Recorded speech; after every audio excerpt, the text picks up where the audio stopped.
Hola, bienvenidos a un nuevo video. En este nuevo video vamos a hablar de un nuevo libro. ¿Cuál vamos a elegir? Veamos.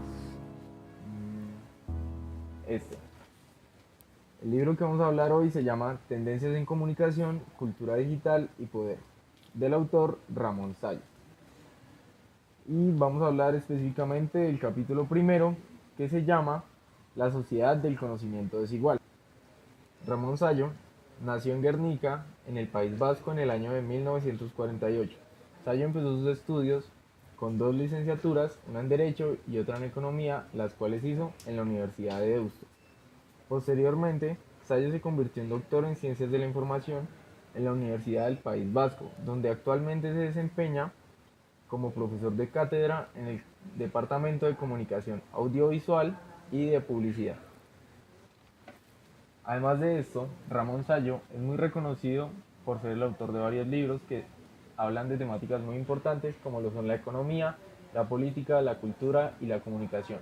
Entre sus libros más destacados se encuentran Tendencias en Comunicación, Estructuras de la Comunicación y la Cultura, Economía de la Comunicación y la Cultura y El País de los Vascos, entre otros. El texto lleva como objetivo contextualizar la sociedad actual, especialmente en América Latina.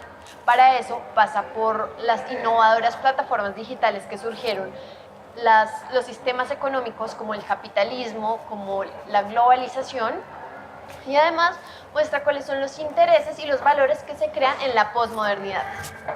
Con respecto a la temporalidad, se hace una referencia directa con el siglo XXI, porque se muestran estas nuevas tecnologías que aparecen en la era digital, modificando y cambiando las prácticas de comunicación y la manera en la que funciona la economía.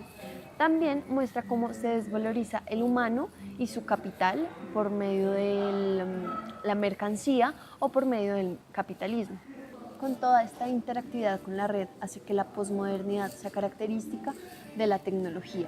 Está ligada completamente. Es por eso que surgen las librerías electrónicas o las redes sociales, juntando la cultura que ya se venía formando. Además, también podemos ver que aparecen los monopolios u oligopolios, es decir, que varias empresas manejan una sola economía. El espacio principal donde se desarrolla este capítulo son los países occidentales. La primera referencia que se ve a estos países es que el autor sostiene que son los culpables de que el modelo económico actual que existe en el mundo, como lo es el capitalismo, se haya mantenido hasta deteriorar el estado de bienestar. Por lo cual cita a España y a la Unión Europea como un ejemplo de países que han hecho que el estado de bienestar se haya deteriorado, y esto ha llevado a que pierda su sentido principal, que es el de llevar bienestar a la vida de la ciudadanía. Otra referencia a los países occidentales es cuando el autor menciona a Alemania, la cual, por la crisis que está viviendo el sistema económico capitalista, ha dejado de evidenciar que no hay capital inmaterial como lo es la cultura y la comunicación sin que existan industrias y servicios. Otra referencia que hace el autor es a otros países muy importantes que han venido tomando importancia en el espacio económico y político a nivel global.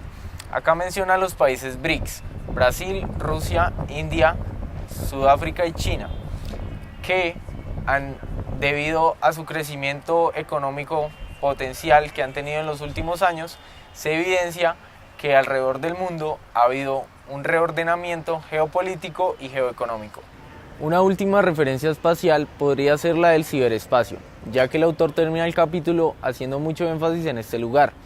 Para el autor, en este lugar se da el acceso a informaciones relevantes, se crean redes cooperativas y también se crean nuevos lenguajes diferentes a la lectoescritura tradicional.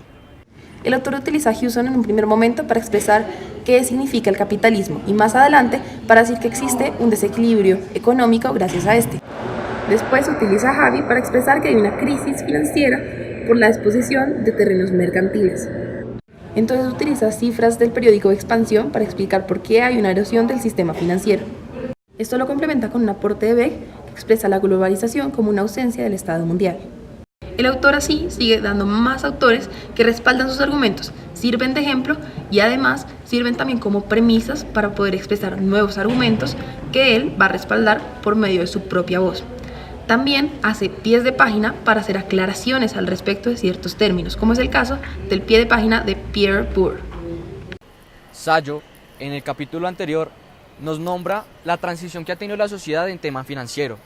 Nos nombra también el capitalismo inmaterial, que es a través de las empresas financieras que obtienen un potencial a nivel mundial, haciendo llegar a quiebra a diferentes empresas y a ellas mismas. Esto haciendo que se salten políticas financieras y económicas, generando un caos en el ámbito. La globalización, de igual forma, ha generado un crecimiento en los medios masivos de comunicación y por ende al Internet. Esto se puede ver en las hipermediaciones, en donde interactúan los productores con los consumidores a nivel mundial. Y por estas vías se distribuyen ideas y progresos a través de la sociedad, generando en ellos un pensamiento crítico. El autor cumple los objetivos que ya se mencionaron anteriormente. Además, esto lo logra mediante un lenguaje académico que, si bien necesita de concentración para comprenderse, es fácil de entender a medida que se avanza en el texto, ya que expresa ideas claras que siguen un orden específico y lógico. Esto se logra gracias a un buen manejo de las referencias espaciales y una buena temporalidad que logran un orden coherente y lógico que hace que el texto sea fácil de comprender. Además, el autor usa varios autores que usa para argumentar, para dar ejemplos y para además postular premisas que él mismo va a respaldar después con su propia voz.